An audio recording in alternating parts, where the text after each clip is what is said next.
In movies, we mainly see a lot of bad managers more so than good managers.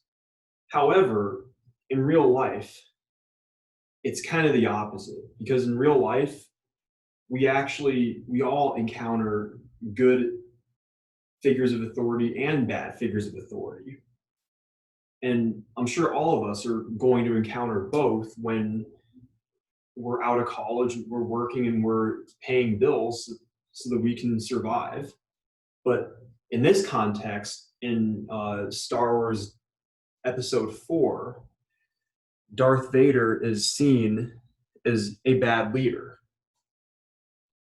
Aside from the fact that Darth Vader is a villain, he also has some leadership tactics that do not make him a good leader. Obviously, good and bad leaders have task-oriented behavior, but it's clear that the manner that Darth Vader conducts his task-oriented behavior is no bueno, because in this scene here, in the above picture, he's choking Captain Antilles because Captain Antilles will not give him the stolen Death Star plans. So in this scene here, Darth Vader raided the rebel ship that had stolen the Death Star plans. Captain Antilles is the captain of the ship. He wouldn't give the plans to Darth Vader, so Darth Vader said, "You know what? I'm going to choke you to death." And then after Darth Vader is finished choking Captain Antilles, he gave specific instructions to his stormtroopers to go take any passengers on board the ship hostage and then to go find the Death Star plans. And task-oriented leaders give very specific and detailed instructions on how to tackle tasks and projects. They also monitor performance. So Darth Vader will check in with his troopers or officers on their progress. So he did just that when he checked in with the leading officer for this mission of recovering the stolen Death Star plans. Something else that task-oriented leaders do is they deal with problems directly. So when they see a problem, they'll deal with it themselves, whether it be that they go talk to the manager below them. So in this case, Darth Vader talking to the officer who is running this mission. The problem here is that they didn't find the Death Star plans because R2-D2 escaped the ship with the Death Star plans hidden in his system. I know I don't have a picture of R2-D2, but he's basically that droid that we've all seen. He's about up to here, and we see him in every Star Wars movie. So then Darth Vader had to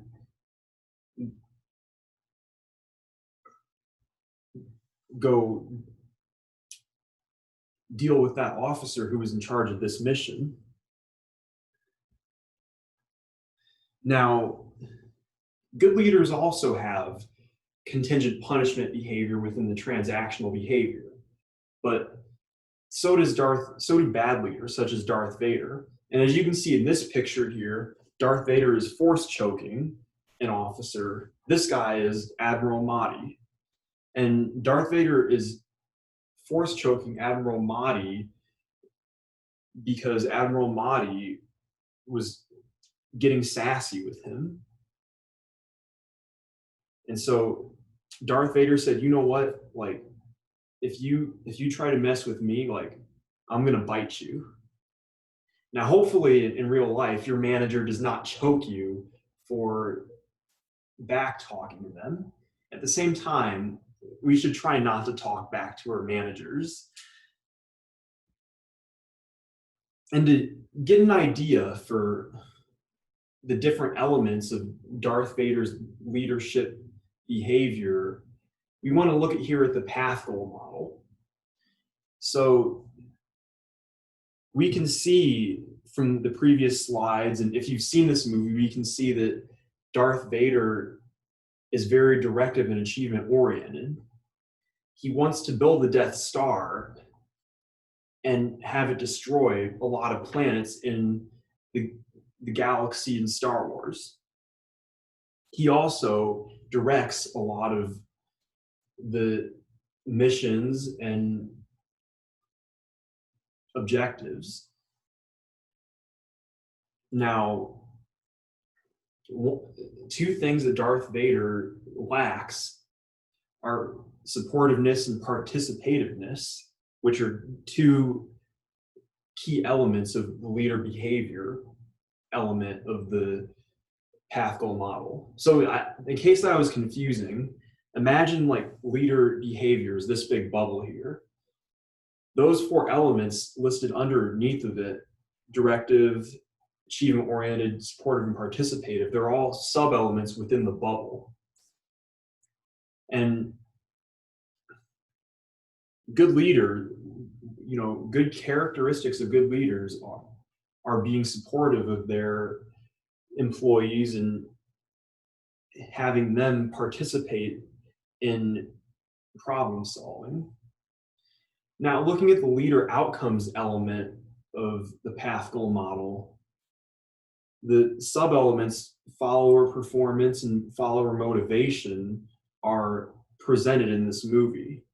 Because as we can see, as Darth Vader instills fear into his Imperial officers, they are motivated to get the mission done, or else they know that Darth Vader is going to punish them severely. And so as a result of this, Darth Vader, or I should say the followers or the Imperial officers, are unsatisfied with Darth Vader as their leader, and they also do not truly accept him on the inside of their heads. They're just trying to get the job done so that they don't get force choked by Darth Vader.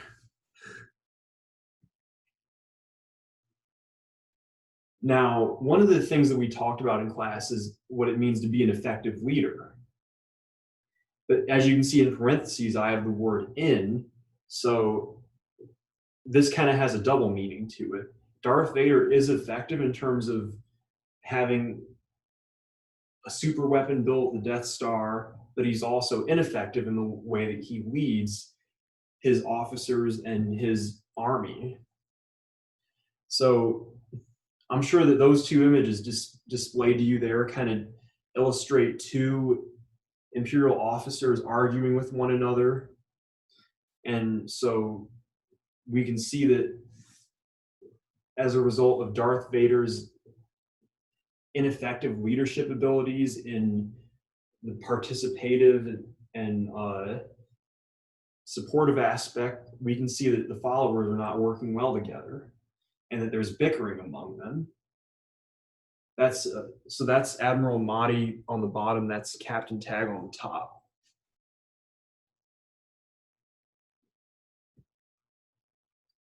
And so to give you a perspective about where Darth Vader really lies on the participative leader behavior continuum, it's pretty clear that based on the scenes in the movie that Darth Vader is way down here on the decide, which is the far end of the continuum. On the very opposite end is the delegate group. So the decide aspect, the decide means that Darth Vader makes every decision without the input of any of his officers. Delegate group, on the other hand, means that it's Darth Vader's officers' jobs to make the decision, and Darth Vader will just be there as a resource to his Imperial officers if they need his help. However, as I said, on the delegate group side, it's his officer's job to make the decision. Now, I think the best solution to make Darth Vader's officers work better together as a team would be the facilitate group. And that kind of lies right here in the spectrum. So that means that it's very towards the delegate group side, but it's not at the extreme end of the continuum. The reason that I decided the facilitate group is the best solution is because of its sustainability. So Darth Vader will mainly rely on the input of his Imperial officers, but he won't impose his solution on them. Rather, he'll listen to everybody's input and then make a decision based on that. So to kind of give you like a big picture and to conclude this presentation, we can see that Darth Vader has way too much task-oriented behavior. Something that we had discussed is that too much or too little task-oriented behavior is not good. Too little means that stuff is not getting done. Too much task-oriented behavior means that you're taking away, you're draining other people's energy, and you're decreasing their productivity. And it's pretty clear that Darth Vader does not have enough people-oriented behavior or participative behavior. If Darth Vader really had better people-oriented behavior, he would provide moral support to his officers and develop them. And he would be very patient with them and giving them constructive criticism whenever they cause a problem, instead of force choking them or stabbing them with his lightsaber. If he wanted his team of Imperial officers to work better as a team, he would encourage them to experiment. Just try different solutions.